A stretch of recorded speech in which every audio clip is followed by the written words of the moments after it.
Inglaterra. Já uma vez dominada pelos romanos, esta pequena nação ergueu-se para se tornar um dos maiores e mais poderosos impérios da história. Seu território espalhava-se pelo mundo e incluía todos os continentes.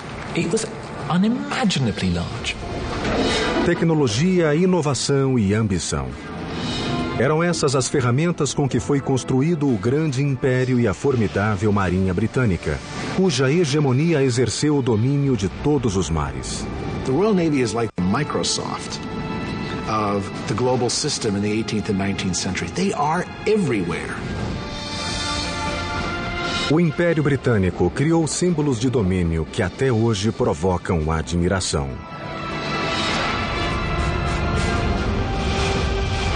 Mas as bases do Império foram erguidas com muito sangue derramado e incansável busca de conquistas.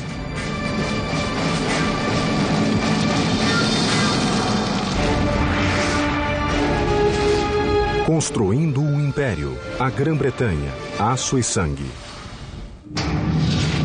410 depois de Cristo. O mais poderoso império que o mundo já conhecera sofria um ataque irresistível. Em um ponto remoto da Grã-Bretanha, as invencíveis legiões romanas batiam em vergonhosa retirada. Atrás de si deixavam um vácuo militar e político. Pela primeira vez em mais de 400 anos, a vulnerável ilha teria de prover a própria subsistência. Era o fim de um império e o início de outro.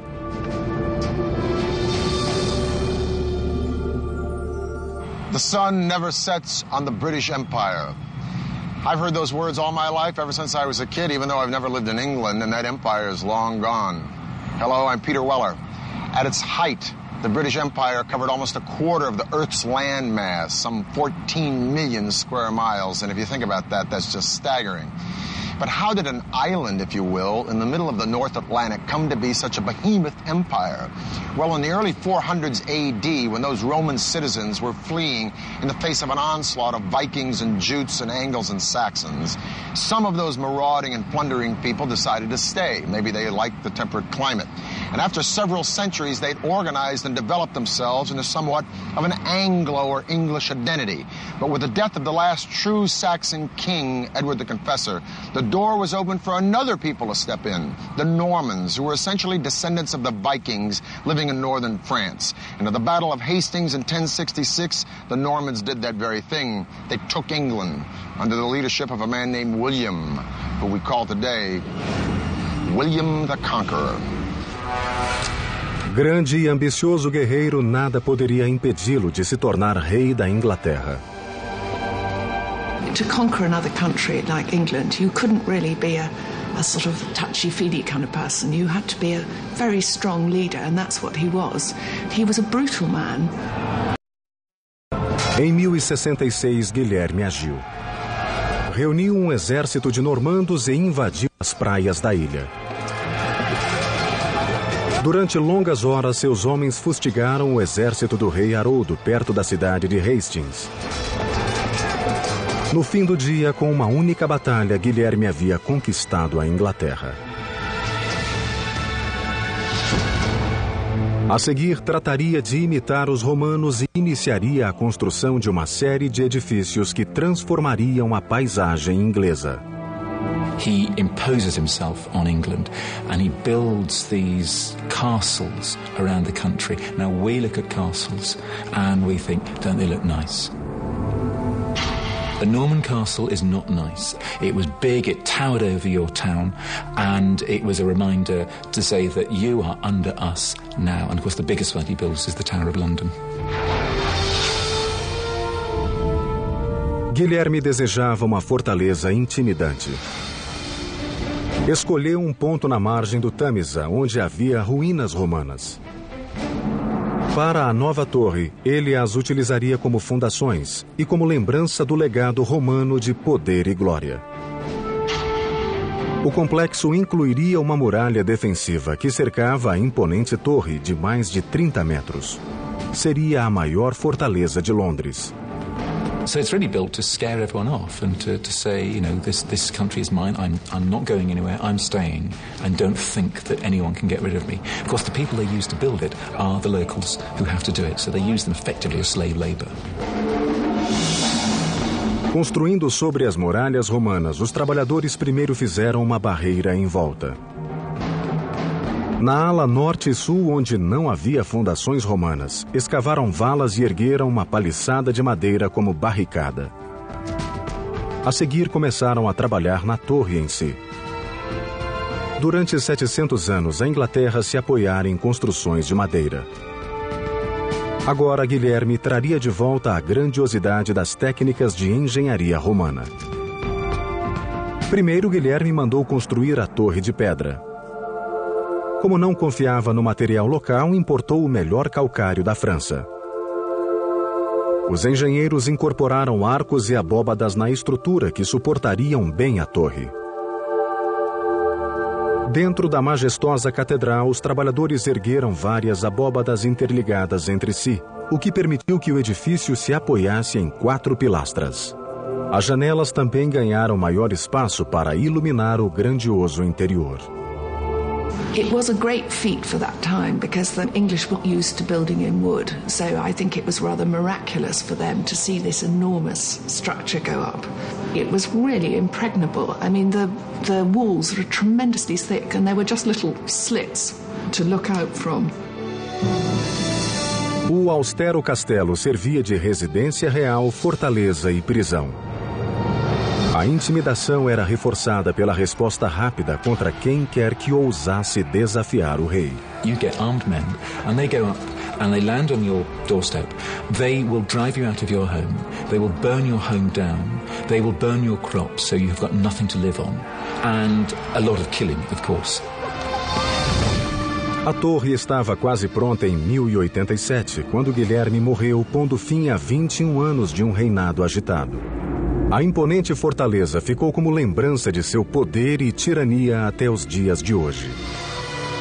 Uma série de reis normandos sucederam a Guilherme e continuaram as obras no complexo. Mas somente 400 anos depois é que a torre teria sua mais sinistra fase. O rei que a iniciou, porém, não era normando. Nascera da tradicional família inglesa Tudor e se tornaria um dos mais cruéis governantes da história da Inglaterra. Seu nome era Henrique VIII.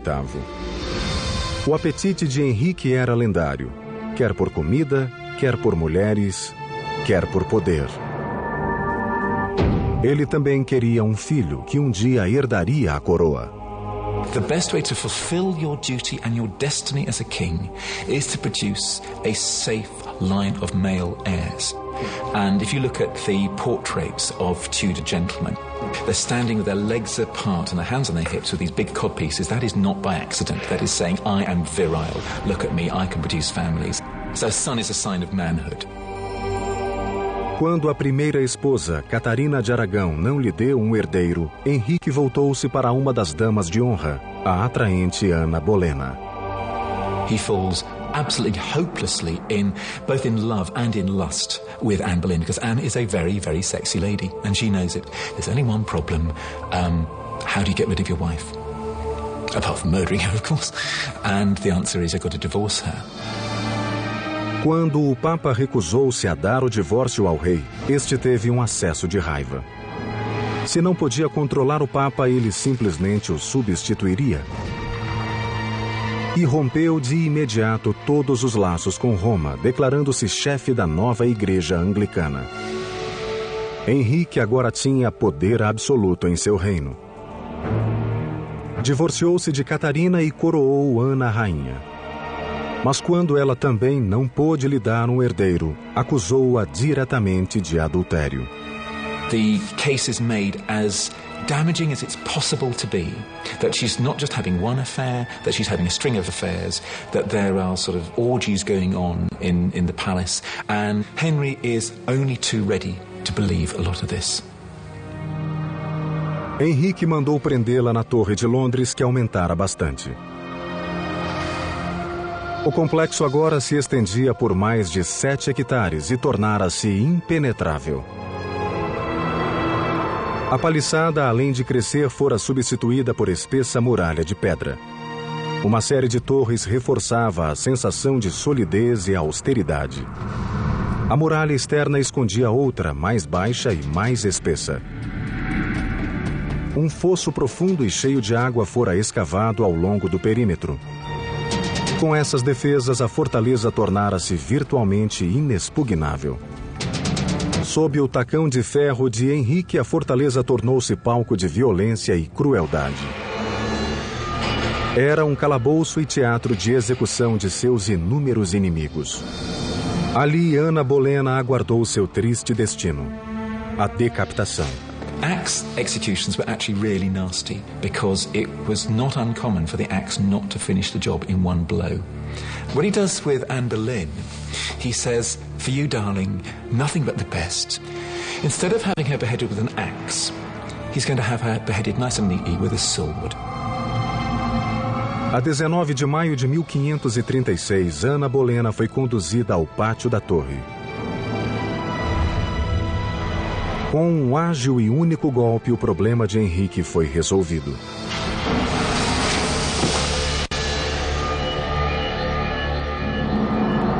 Mas ter um filho homem era apenas parte do que Henrique ambicionava. Desde o começo de seu reinado, ele sonhava com a glória de transformar a Inglaterra em um esplendoroso império. This idea of a realm that would cover every part of Europe and extend beyond was always in the back of Henry VIII's mind. His real vision and dream, his great appetite was for dominion and empire. Mas o caminho para o império tinha dois obstáculos: França e Espanha, as superpotências da Europa. Para atacá-las, teria de encher o mar de verdadeiras armas de guerra flutuantes.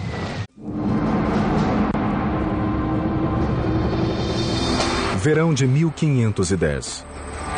Um exército de trabalhadores devassou as florestas recolhendo material para a colossal tarefa de fazer da Inglaterra um império.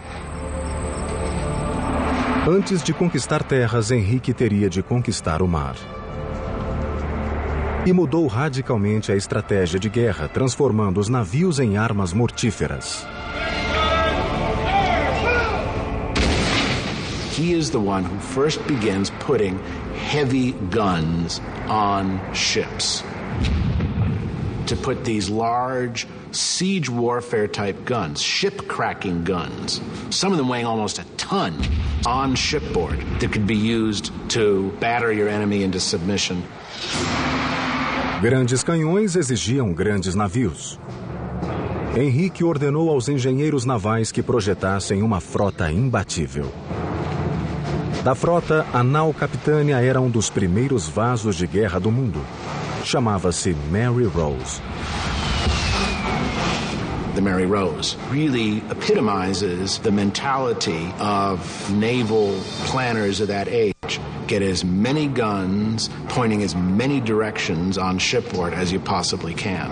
And that's what the Mary Rose is set to become, a gun platform. O Mary Rose introduziu um moderno avanço bélico: as portinholas. Eram orifícios nos costados do navio com janelinhas que podiam se fechar. Isso permitia que os canhões se posicionassem e disparassem através do costado.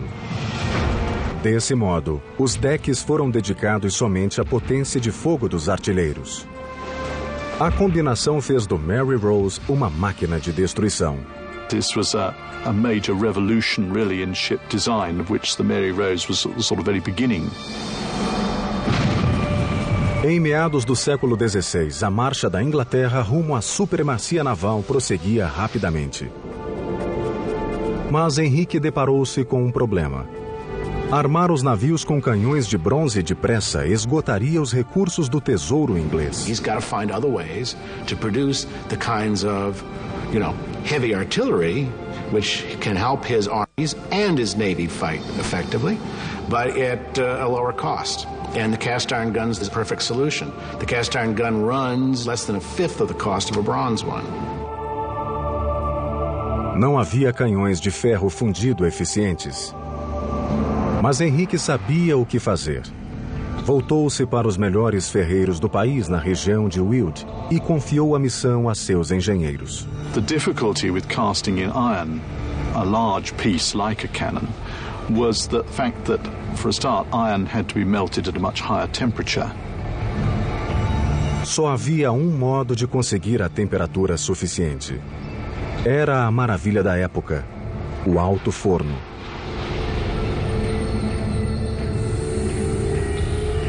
Primeiro, os homens despejavam lascas de madeira e minério de ferro pela boca de um grande forno de pedra.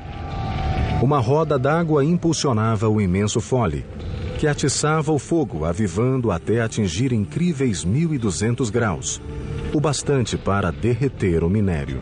A seguir, abria um tampão na base do forno. O ferro incandescente jorrava por uma calha e enchia um molde solidamente enterrado no chão. It was a very big undertaking, and it was very pressured as well. You had, of course, charcoal burners who produced the charcoal in the woods around the furnace. You had labourers who dug the iron ore from pits in the ground. You had teams of labourers bringing wagon loads of ore and charcoal to the furnace. Nos séculos que se seguiram, os canhões de Weald foram a inveja e o terror dos demais países europeus. The transformation is tremendous. It gave England power and a technological edge that no other European power could match.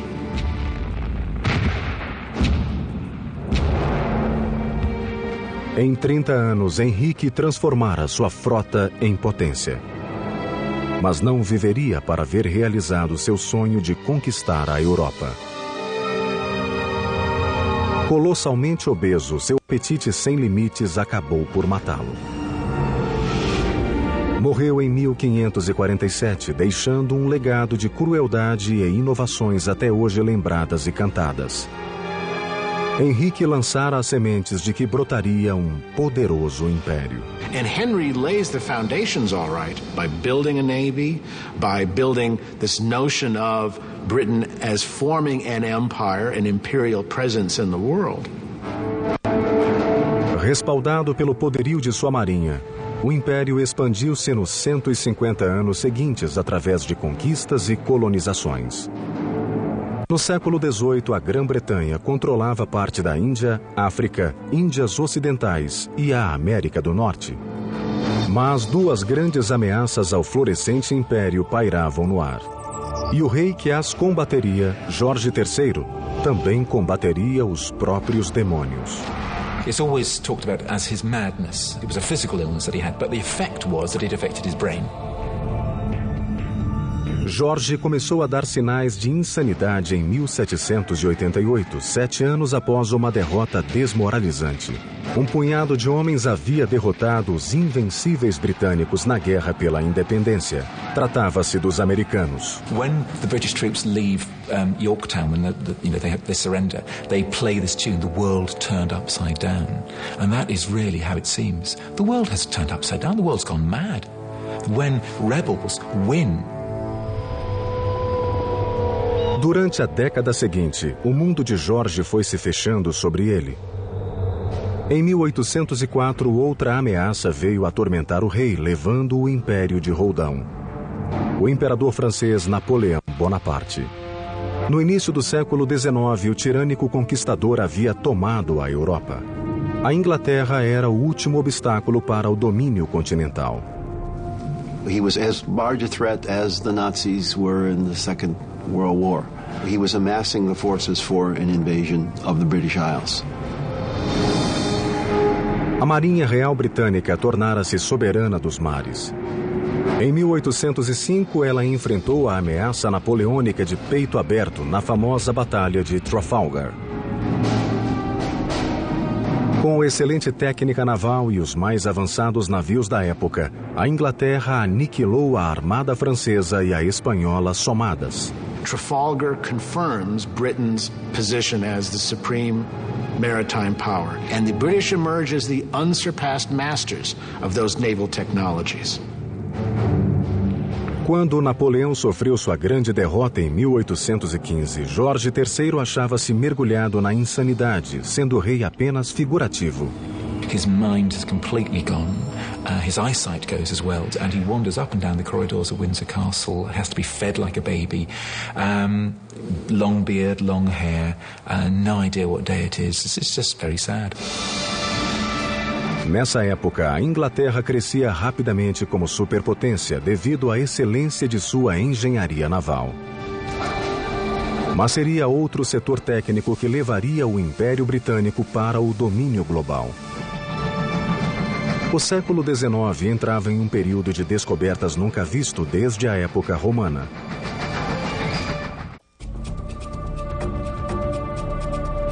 No século XIX, a Grã-Bretanha transformara-se em titã industrial transbordante de riquezas.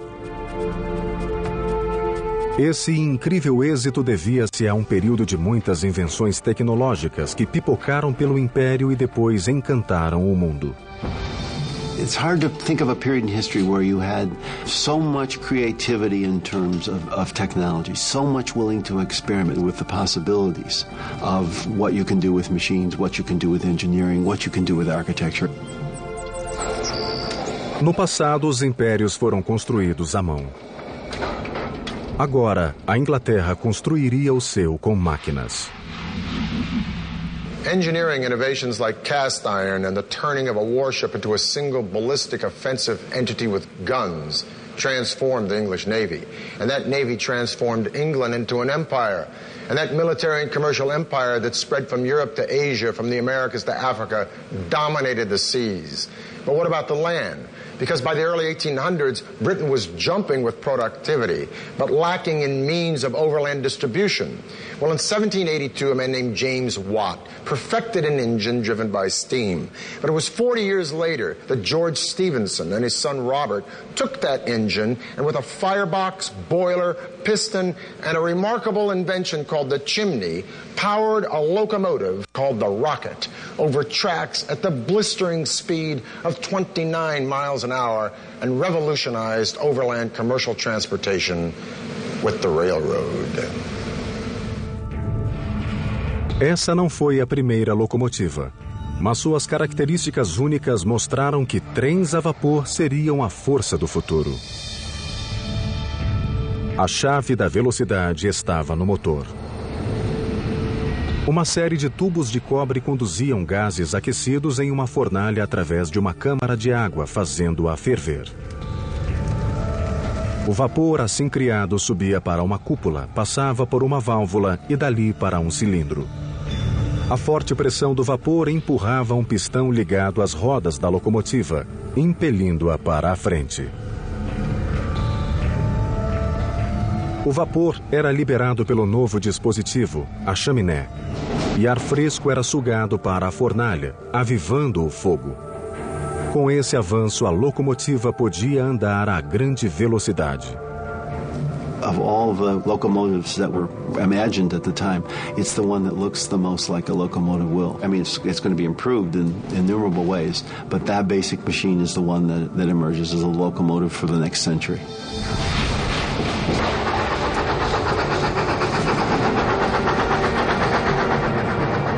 Começava a febre de ferrovias na Grã-Bretanha. Em 1833, um brilhante engenheiro ganhou fama quando entrou na corrida das ferrovias. Seu nome era Isambard Kingdon Brunel. Brunel was a real showman. He dressed well, he had a beautiful wife. He was a celebrity, and he knew how to play that to a hilt. He was also a workaholic. He had a very difficult time delegating. Brunel sabia bem o que queria. Ele resolvera que sua ferrovia seria a mais arrojada até então. Uma rede intrincada de ramais ligando toda a Inglaterra. E batizou-a de Ferrovia Great Western. Seria a mais rápida que o mundo já vira. He wanted a track which was on a very, very shallow gradient so that the trains would be able to travel that much faster. Maior velocidade significava atravessar montanhas em vez de contorná-las. A engenharia criou outra maravilha, hoje conhecida como túnel ferroviário. It was necessary, essentially, to chisel through rock, and the length of the tunnel was something like 1 3/4 miles, which was really astonishing for this time. That's a really serious tunnel, even by today's standards. Brunel reuniu centenas de trabalhadores irlandeses para cavar o túnel. Começaram abrindo poços na crista da colina. Usavam pólvora para abri-los. A seguir, os homens eram baixados em cestos até a base, onde faziam a escavação com ferramentas manuais. Cavalos acionavam cabrestantes que içavam o material para o cume. It was a slow, painful and sometimes quite a dangerous process, of course. And there were fatalities on the box tunnel during its construction. Lots of dust, lots of grime, and when the explosions were going off, the risk of flying rock. Após 4 anos de trabalho em que pereceram mais de 100 pessoas, o túnel estava pronto. A Great Western foi inaugurada em 1841. Até hoje, os trens passam por esse túnel. A febre de ferrovias que Brunel ajudara a se espalhar tomou conta de todo o império, reforçando e apertando os laços do poderio inglês. Railways in the middle of the 19th century, first in England and then wherever they spread, they're sources of just incredible wonder. They're big, they're loud, they're dirty, and they're just power, and they represent speed, they represent the conquest of space and time. They're literally awesome machines. Com o enorme sucesso da ferrovia, a Grã-Bretanha agora achava-se décadas à frente dos demais países em tecnologia de engenharia. O império aproximava-se rapidamente de seu pico. Mas um golpe inesperado em seu centro nervoso sacudiria o império até as fundações.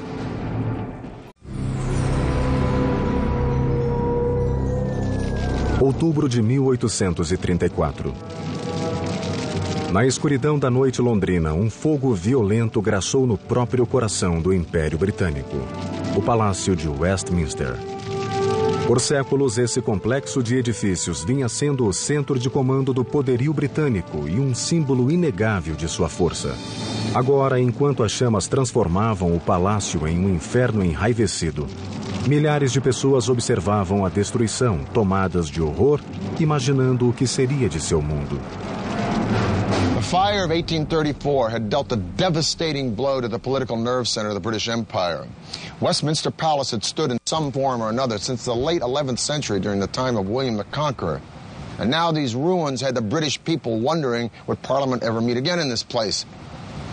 Would Parliament ever rise and vote again in these magnificent buildings that had given birth to the modern political process? Well, a royal commission was appointed to decide this very thing, and the royal commission decided, yes, Parliament would be reconstructed in this place. But now a more difficult question came up. What would these buildings look like? Would they be neo-Gothic, French, Italian, or English? Or would they be the perpendicular style of Elizabethan Tudor or English Renaissance? A sort of a civic war happened for 2 years until 1836. The Royal Commission, over 97 proposals, chose the plan of a man named Charles Barry, who was a fan of the Italian Renaissance, but he combined those elements with Neo-Gothic, and he gave us this, the Houses of Parliament we have today. Sort of a mishmash of styles, but a stunning mishmash nonetheless.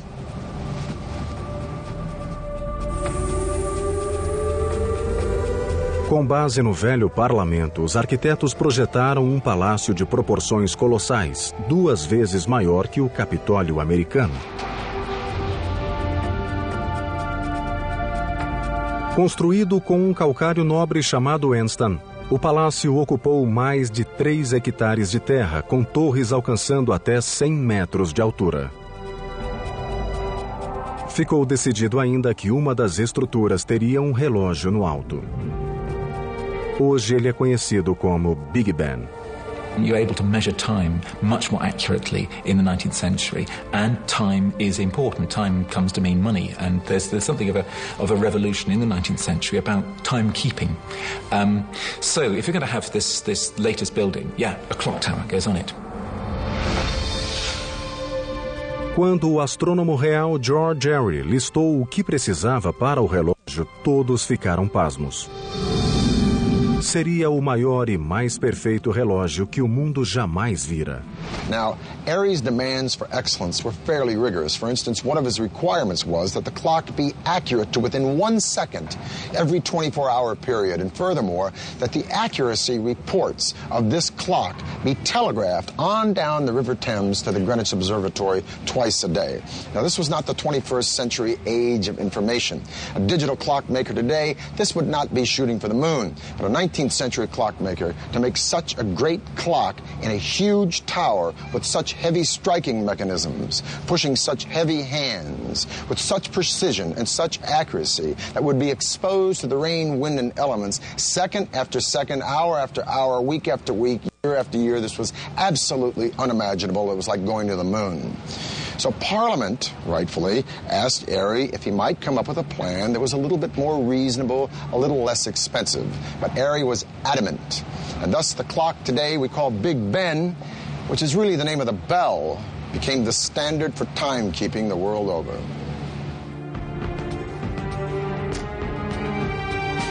Curiosamente, foi um relojoeiro amador de nome Edmund Denison que projetou o famoso relógio, enquanto muitos profissionais falharam na tentativa de obter a perfeita precisão. Tal como outros relógios desse tipo, o Big Ben funcionaria com pesos, engrenagens e um pêndulo.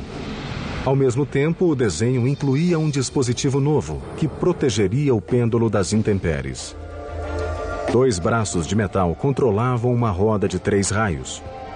A cada movimento do pêndulo, um dos braços se abria, permitindo que a roda girasse. Isso regulava o movimento do relógio. Quando água ou neve pesava nos ponteiros, os braços isolavam o pêndulo e este continuava oscilando sem ser afetado. Para checar a precisão do relógio, os cronometristas simplesmente punham a mão no bolso. Pennies are used as part of its regulating its accuracy. By adding or taking away one of these old pennies from the pendulum, the clock can actually gain or lose 2/5 of a second in 24 hours. Com esse simples, mas inventivo método, o relógio ganhou fama como maravilha de precisão e pontualidade. The clock tower over the Parliament at the centre of the empire has a peculiarly powerful symbolic importance. It's as if time itself is governed by the British. Uma série de sinos informava os tempos secundários, e um enorme sino central tocava a hora. Um fundidor chamado George Mears produziu o sino dentro das especificações de Denison. E assim nasceu o Big Ben, pesando nada menos que 13 toneladas.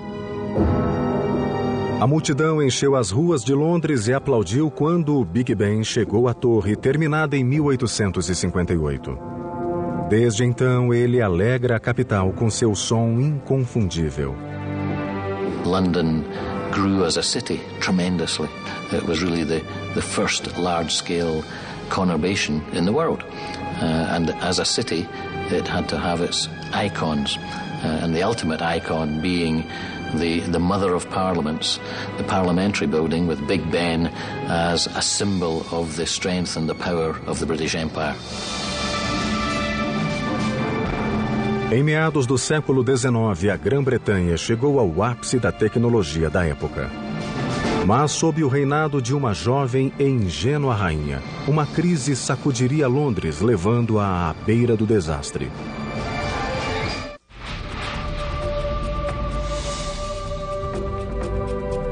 Em 1837, uma adolescente assumiu o trono da maior potência do mundo. Sua ascensão ao poder causou comoção em todo o país. Súditos e ministros consideravam-na mimada, impulsiva e despreparada para governar. Era ela a Rainha Vitória. She was only 18 when she came to the throne, and she'd had a very, very difficult first couple of years on the throne, and in fact was very unpopular. Ninguém imaginaria que essa criança imatura cresceria e se tornaria um símbolo reverenciado do grande império. A transformação começou quando ela se casou com o primo Alberto em 1840. She fell in love almost at first sight. All her life, actually, she wants someone to lean on, metaphorically and indeed literally. And Albert is able to take her in hand, rather. So he comes in and he helps her grow up.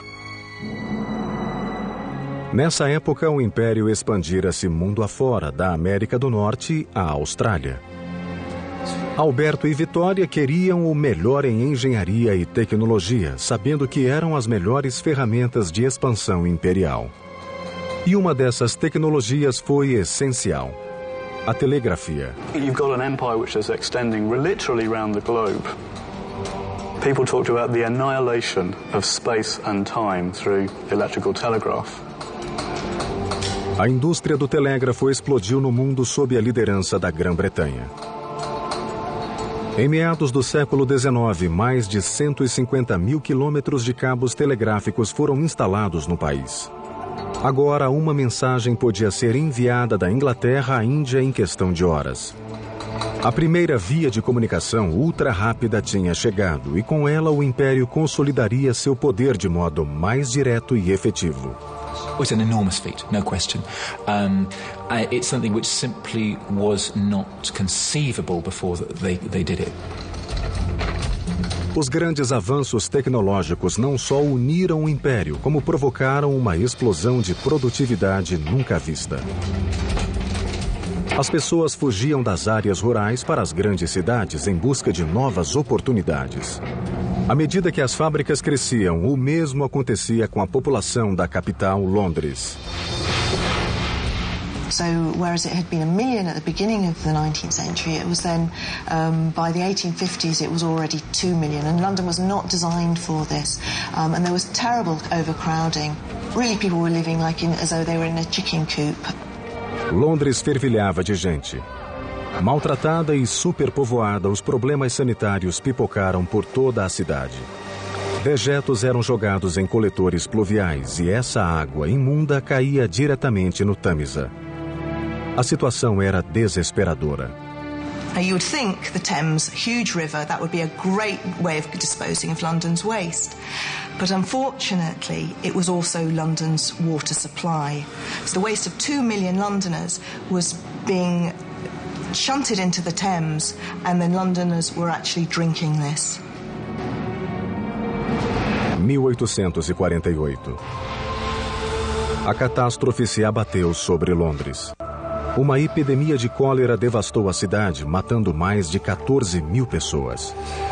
3 anos depois, outra epidemia apareceu, ceifando mais de 10 mil vidas. Os cemitérios transbordavam. A cidade mais avançada do mundo enfrentava um terror somente igualado na Idade Média, com a peste negra. In the space of 30 years, over 30,000 Londoners died, and this was because of cholera, and because cholera was spreading through London's polluted water supply. It was shocking. Algo precisava ser feito. As autoridades procuraram o engenheiro Joseph Bazalgette, cuja solução revolucionou o planejamento urbano. Ele e milhares de trabalhadores começaram a construir o mais avançado sistema de esgoto da época. O plano de Bazalgette era instalar interceptores gigantescos de cada lado do Tâmisa, paralelos ao rio. Esses coletores principais foram conectados aos velhos canos de esgoto, recebendo os dejetos e desviando-os do precioso rio. The genius of the system was that gravity was used wherever possible to actually move the sewage out of London. So the sewers actually ran at an incline. Quando a profundidade atrapalhava o processo, Bazalgette construía estações de bombeamento. Ali, motores movidos a vapor elevavam o esgoto a uma cota mais alta e o processo se repetia. A tubulação conduzia os dejetos para 2 reservatórios, onde eram armazenados e liberados na maré alta quando a natureza completaria o processo. The sewer system really was one of the marvels of the 19th century. It used 300 million bricks. There was extraordinary earth-moving. It was a truly colossal task and brilliant, amazing. O extraordinário feito de engenharia transformou Londres na primeira metrópole mundial. Os demais países da Europa estudavam o projeto com admiração. Mas poluição não seria a única crise do reinado de Vitória. If you read Hard Times or Oliver Twist or David Copperfield or any of the other genius works by Charles Dickens, you'll get a sense of the staggering overpopulation in London in the 19th century. And some of the fallout of this horror was the sheer volume of traffic in London, a chaos of pedestrians and horses and carriages and carts hauling everything from hay to hardware. The traffic from the south alone was bottlenecking the London Bridge such that London felt like it was choking to death on its own success. London needed another river crossing, but a traditional bridge would block the big merchant boats coming upriver to the port. No, what London needed was a drawbridge, like that one. Construíram a ponte levadiça maior e mais sofisticada de quantas havia. E chamaram-na Ponte da Torre. Era toda de aço revestido de pedra para combinar com a Torre de Londres. Quando a ponte foi erguida, as básculas, de 1.200 toneladas cada uma, eram erguidas por motores a vapor. A energia fazia girar os pinhões ao longo de uma barra denteada, presa ao vigamento. Um eixo girava, enquanto o pinhão erguia a estrutura. As básculas paravam a um ângulo de 83 graus, permitindo que qualquer navio passasse. The rising of the bridge only took 1 minute to raise it, so it was an incredible feat of engineering. 400 homens levaram 8 anos para construir a Ponte da Torre. Hoje ela é uma das pontes mais conhecidas do mundo. Embora tivesse sido o grande mentor dessas obras, Alberto não viveu para vê-las prontas. Morreu em 1861, deixando Vitória inconsolável. Queen Victoria fell into grief the like you have never seen. Por quase 10 anos, Vitória isolou-se de tudo e de todos. Quando finalmente voltou à vida pública, a rainha surgiu forte e poderosa, dona de si como nunca fora. A adolescente imatura tornara-se uma verdadeira rainha moderna e ocupou bem seu lugar de líder do Império Britânico. All over the world, statues to Victoria are erected. There are massive celebrations all over the world, and in many cases, those celebrations are joined by the colonized peoples. She becomes a figure of affection. Vitória tornou-se símbolo do esplendor e poder do Império. Seu reinado marcaria o auge do poder britânico no mundo. O Império agora tinha possessões em cada continente e governava mais de 400 milhões de pessoas. Nenhum país pôde rivalizar com tal poder. O mundo não veria outro império desse tamanho. Queen Victoria died in 1901 at the dawn of the 20th century. She'd presided over a realm as large, as optimistic, confident, and as innovative as any in history. The British Empire had dragged mankind smashing into the modern age with mass production, rapid transit and communication. The world would never be the same.